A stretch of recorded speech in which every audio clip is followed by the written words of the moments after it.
नहमदुहु व नसल्ली अला रसूलिल करीम अम्मा बाद। साउथ अफ्रीका के एक आदमी ने पूछा है कि ईद में चांद की सूरत हाल क्या है।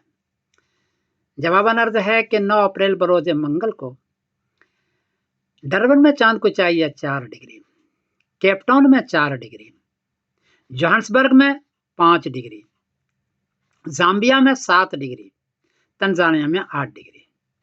तो इस सारे खित्ते में चांद की ऊंचाई 9 डिग्री और 10 डिग्री नहीं है। चांद 9 डिग्री ऊंचा हो तो दूरबीन से नजर आता है, 10 डिग्री ऊंचा हो तो रुयत आमा होती है, क्योंकि इसमें 9 डिग्री और 10 डिग्री नहीं है। हालांकि चांद की उम्र 21 घंटे 36 मिनट हो चुका है जोहान्सबर्ग में, तो 21 घंटे में चांद नजर आता है, लेकिन चांद नॉर्थ से गुजर रहा है।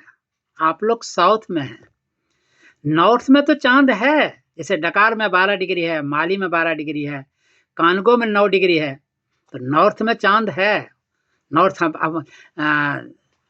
अफ्रीका में।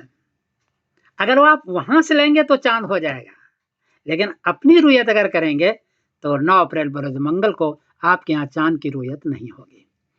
आप फिर 10 अप्रैल बरोज बुध को चांद नजर आएगा, बहुत बड़ा होगा, और 11 अप्रैल बरोज जुमेरात को ईद होगी।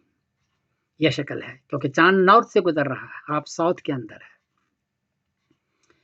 इत्तलान अर्ज कर दूं कि सऊदी अरबिया जो मुल्क का कैलेंडर है उसमें 10 अप्रैल बरोज बुध को ईद लिखी हुई है, और वहां चांद 9 अप्रैल को 11 डिग्री का चांद है, इसलिए वो 10 अप्रैल को तो कर रहे हैं।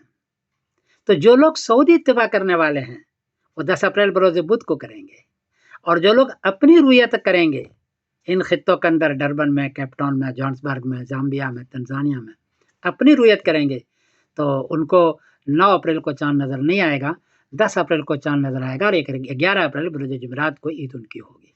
ये सूरत हाल है। मैं समीरुद्दीन कासमी बोल रहा हूँ मैनचेस्टर इंग्लैंड से। अस्सलाम वालेकुम व रहमतुल्लाहि व बरकातहू।